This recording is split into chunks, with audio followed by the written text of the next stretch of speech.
আমাৰ দেশৰ প্ৰধানমন্ত্ৰী নৰেন্দ্ৰ মোদী ডাঙৰীয়াই নিজকে বিশ্বগুৰু বুলি কয়। বিজেপিৰ নেতা পালি নেতাসকলে নৰেন্দ্ৰ মোদী ডাঙৰীয়াক বিশ্বগুৰু বুলি কয়। সেই বিশ্বগুৰুৰ দেশৰ নাগৰিকক আমেৰিকাই হাতত হেণ্ডকাফ লগাই ভৰিত ঠিকুলি লগাই তেওঁলোকৰ বিমানেৰে আনি ভাৰতৰ মাটিত থৈ যায় নিৰ্যাতন কৰি। তাৰ পিছত নৰেন্দ্ৰ মোদী ডাঙৰীয়াৰ কোনো বক্তব্য নাই, কোনো ৰিয়াকশ্যন নাই, বিজেপিৰ নেতাসকলৰ ভাৰত চৰকাৰৰ কোনো প্ৰতিক্ৰিয়া নাই।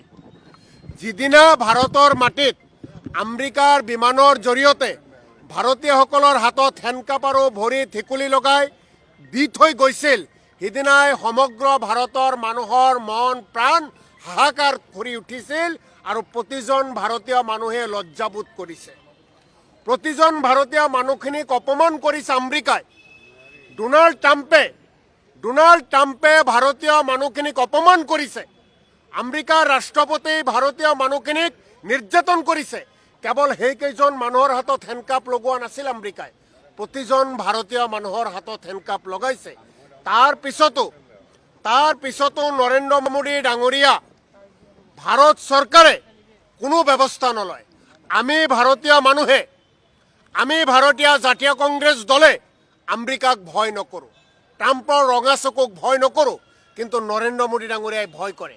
নৰেন্দ্ৰ মোদী ডাঙৰীয়াই ভাৰতীয় মানুহক নিৰ্যাতন কৰিবাৰতো মনে মনে থাকিব, এয়া কেতিয়াও হ'ব নোৱাৰে। কাৰণ এইখন ভাৰতবৰ্ষৰ প্ৰধানমন্ত্ৰীৰ চকীৰ মৰ্যাদা আছে, ভাৰতীয় মানুহৰ স্বাভিমান আছে।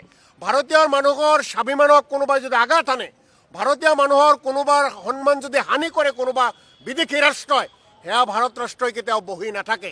গতিকে আমি প্ৰতিবাদ কৰিছোঁ, নৰেন্দ্ৰ মোদী ডাঙৰীয়াক সকীয়াই দিছোঁ যে আপুনি মনে মনে থাকিলে নহ'ব। কোনো ভাৰতীয়ক আমেৰিকা বা আন ৰাষ্ট্ৰই যদি অপমান কৰে, সেই ক্ষেত্ৰত ভাৰত ৰাষ্ট্ৰই উপযুক্ত জবাব দিব লাগিব। নৰেন্দ্ৰ মোদী ডাঙৰীয়াই ভয় কৰিলেও কোটি কোটি ভাৰতীয় মানুহে আমেৰিকাক ভয় নকৰে, ডোনাল্ড ট্ৰাম্পক ভয় নকৰে। গতিকে প্ৰতিবাদ চলিছে, ইয়াৰ বিচাৰ লাগিব।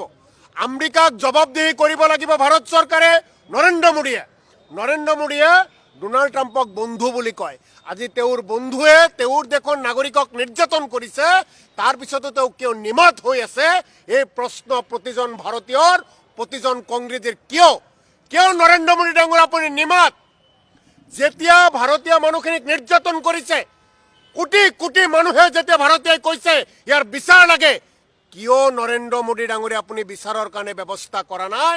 কিয় আমেৰিকাৰ ওচৰত আপুনি প্ৰশ্ন উত্থাপন কৰা নাই? কিয় ভাৰত চৰকাৰে আমেৰিকাক জবাবদিহি কৰা নাই?